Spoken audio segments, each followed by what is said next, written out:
President Halimah Yacob says the action plans in the white paper will address evolving challenges that women face, as well as continue to provide them with opportunities. She adds that when it comes to caregiving, it's a responsibility that has disproportionately fallen on women and has been undervalued for too long. The president says the increased home caregiving grant will give caregivers some respite, while the tripartite guidelines on flexible work arrangements will help attract and retain talent who have to juggle caregiving responsibilities.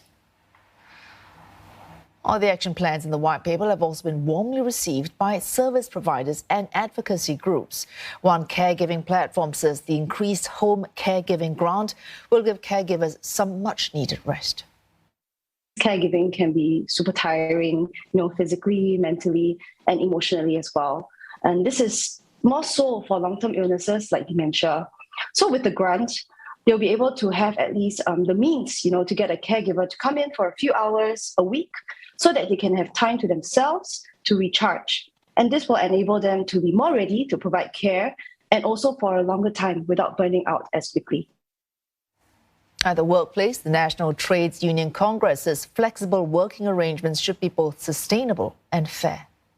Sustainable by seeing how, as we enter the endemic, how companies can continue to embrace flexible work arrangements. But the other thing too is to ensure that our workers, if they are entering into a flexible work arrangement type of agreement with their employers, that they are treated fairly, especially when it comes to performance appraisals.